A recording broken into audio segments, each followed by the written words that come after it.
Pourquoi cette personne a disparu des réseaux depuis plus d'1 an? Est-ce que les accusations à son encontre étaient-elles justes? Comme vous vous en doutez, aujourd'hui on va parler de Norman. Mais comme d'habitude, avant de rentrer dans le vif du sujet, abonnez-vous à cette chaîne YouTube. On vise les 20 000 abonnés. Et c'est super important, rejoignez mon serveur Discord, le lien est en description. Comme ça, vous serez au courant des prochains lives, vidéos, etc. Et à présent, rentrons dans le vif du sujet. Comme vous avez pu voir au titre et à la miniature de celle-ci, aujourd'hui on va parler de Norman. Et comme d'habitude, avant de commencer, je vais vous le présenter rapidement. Norman est tout simplement un YouTuber qui comptabilise actuellement 11 500 000 abonnés sur sa chaîne YouTube. Et là-bas, on pourrait y retrouver différents podcasts. Mais vous avez sans doute dû voir que depuis 1 an, il n'a plus sorti de vidéo. Et la raison est la suivante. Il y a plus d'1 an, Norman Tavo a été accusé sur divers sujets. Comme le fait qu'il aurait fait du détournement sur mineurs, il aurait été aussi accusé d'agression ou même de V. Après ces accusations, un youtubeur se nommant le roi des rats a réalisé une vidéo à son sujet en mettant le hashtag balance ton youtubeur. Dans celle-ci, on pourrait y retrouver différentes femmes prendre la parole sur le sujet de Norman Tavo. Je vous fais pas un dessin, les reproches qui lui sont attribués sont assez hard. Et justement, cette vidéo à l'époque avait fait énormément parler. Elle comptabilise aujourd'hui plus de 2 millions de vues. En rappelant quand même que Norman venait de se faire placer en garde à vue à cause de ces accusations. Et suite à ça, il y a cette vidéo qui est sortie. Autant vous dire que ça a parlé que de ça. Tellement que c'est parti loin, des plateaux télé ont aussi pris la parole à ce sujet. Comme Touche pas à mon poste par exemple.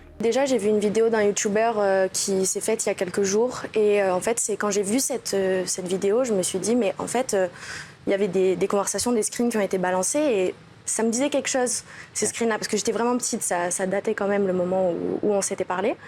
Et là, je suis partie sur mon Facebook, sur mon Messenger, et j'ai retrouvé tout ça en fait. Et je l'avais eu aussi sur Snap, mais je l'ai plus ce Snap-là. J'ai que récupéré les messages sur Messenger. Et en soi, vous devez vous poser une question, pourquoi je fais cette vidéo? Parce que de 1, ça fait plus d'1 an que l'histoire est passée, et de 2, ça serait inutile de la remettre à jour, à part attirer la haine. Mais si vous avez suivi les actualités d'aujourd'hui sur YouTube, vous avez pu remarquer que Norman a sorti une vidéo sur sa chaîne YouTube. Et c'est pour ça du coup que je fais une vidéo à son sujet. Après plus d'1 an, il a décidé de sortir du silence et nous apporter des informations. Et je préfère le dire directement avant de continuer la vidéo, je vais prendre parti pour personne, que ce soit pour les filles ou pour Norman. Je préfère clairement rester neutre avant de propager encore plus de problèmes. Et directement au début de sa vidéo, il explique le fait de pourquoi il n'a pas pris la parole directement. C'est aussi du marketing, ça s'appelle Internet. C'est assez étrange de constater que les fameux témoignages étayés par les plaignantes soient bien différents dans la vidéo d'un petit youtubeur random que face à un vrai enquêteur représentant la justice. Face à cette hypocrisie généralisée, des témoignages parfois tronqués et à charge,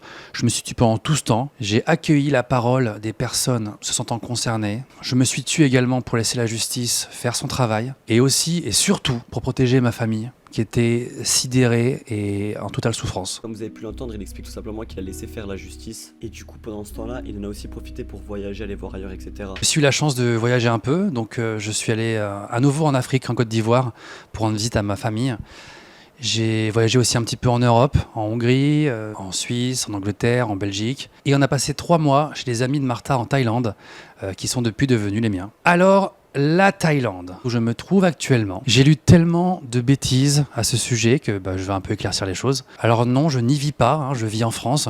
J'y suis allé 3 fois, c'est mon 3e séjour. Je ne suis pas venu ici non plus pour signer des contrats d'entreprise secrètes, comme j'ai pu le lire ou le voir. Un point que je trouvais important qu'il cite lors de sa vidéo, il explique tout simplement qu'il s'est fait duper avec les personnes qu'il parlait sur Tinder et que certaines filles auraient menti sur leur âge lorsqu'ils étaient en train d'échanger. Et bien évidemment, comme il dit, s'il aurait su qu'ils étaient mineurs, il n'aurait pas parlé avec eux. Peu à peu, j'ai découvert qui étaient mes accusatrices et ce qu'elles me reprochaient. C'est comme ça, par exemple, que j'ai appris avec effroi que 2 d'entre elles, avec qui j'avais effectivement échangé sur Tinder, une application qui, je le précise, est strictement réservée aux personnes majeures, avaient délibérément falsifié leur âge. Que ce soit clair pour vous, car ça l'a été pour la justice, je n'aurais jamais échangé avec ces filles si je n'avais pas été dupé. Alors encore une fois, est-ce que c'est la vérité ou est-ce qu'il y a du mensonge? Personne en soi ne pourra le savoir. Mais aux yeux de la justice, ça ne mérite pas d'avoir une suite. Dites-vous quand même que certaines des filles seront prêtes à contre-attaquer. Et pour ça, j'ai peut-être une explication. Soit il y a vraiment une vérité qui se cache derrière tout ça et la justice n'a pas fait son travail,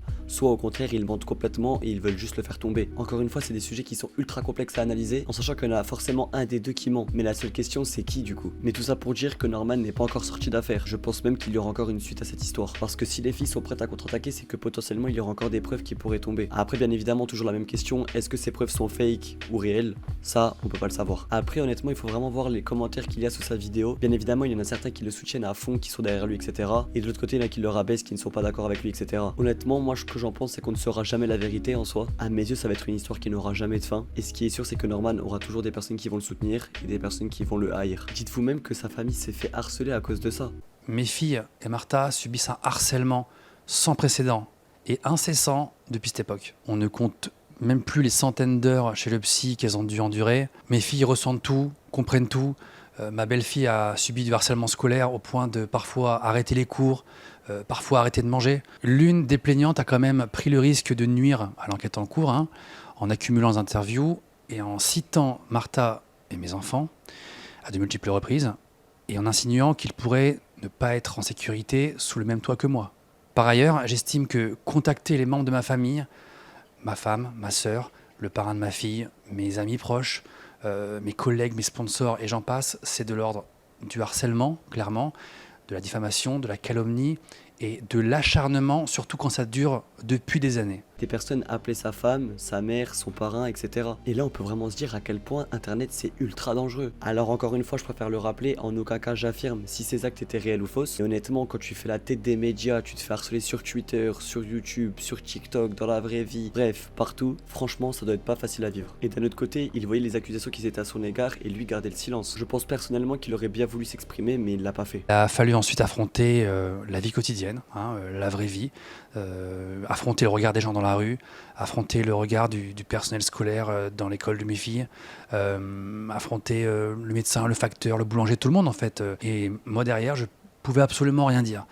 Donc ça aussi, ça m'a rongé à petit feu depuis 2 ans. Et je ne vous parle même pas des agressions dans la rue. Personnellement, je serais curieux de voir s'il y a une suite à toute cette histoire, parce que là, honnêtement, ça tourne clairement autour du pot. Après, pour conclure cette vidéo, j'ai quand même remarqué que la plupart des personnes avaient un avis complètement neutre sur la situation, dans le sens où ils ne savaient pas quoi en penser. Et honnêtement, c'est compréhensible. D'habitude, sur les vidéos, j'essaie d'apporter des preuves et des témoignages afin d'expliquer au mieux, mais là, je suis complètement d'accord avec vous, le sujet est ultra plat. Donc honnêtement, c'est dur de rétablir la vérité. Et j'ai d'ailleurs vu sur Twitter et sur TikTok que certaines personnes avaient dit que Norman était en prison, et en soi, la seule prison qu'il a faite, c'était lorsqu'il avait fait sa garde à vue. Et du coup là, si je peux apporter une vérité, non, ne croyez pas qu'il a fait de la prison ou quoi que ce soit, il a juste été en garde à vue. Avec tout ce qu'on entend, quand c'est faux, il faut aussi rétablir la vérité. Surtout que quand des sujets comme ça éclatent, les gens en profitent pour raconter des mensonges afin d'envenimer l'histoire. Enfin bref, on arrive déjà à la fin de cette vidéo. Alors oui, je sais, elle est courte par rapport à celle de d'habitude, mais en sachant que la vidéo de Norman venait de sortir aujourd'hui, je trouvais ça intéressant de vous en faire part et de vous expliquer que la plupart de la communauté ne sait pas sur quel pied danser en sachant si c'est vrai ou faux. En tout cas, dites-moi votre avis en commentaire, je serais vraiment curieux de savoir, en restant dans le respect bien évidemment. Surtout qu'on sait que c'est un sujet qui est très tendu. Et d'ailleurs, c'est pour ça que j'ai pas pris parti, parce que sur ce genre d'histoire, si tu donnes ton avis, toi-même tu finis avec un drama. Mais du coup, d'un côté, je trouve ça triste, parce que du coup, les gens se brident sur leur avis, en ayant peur justement de finir dans la sauce. Et ça devrait pas être normal. Mais malheureusement, c'est internet, et personne peut rien y faire. Mais d'un côté, on peut vraiment voir les dangers qu'il y a sur internet. C'est une sorte de mise en garde. Et puis, comme j'ai dit au début de la vidéo, abonnez-vous à cette chaîne YouTube, on vise les 20 000 abonnés. Et bien évidemment, rejoignez mon serveur Discord, le lien est en description, afin d'être au courant des prochains lives, des prochaines vidéos, etc.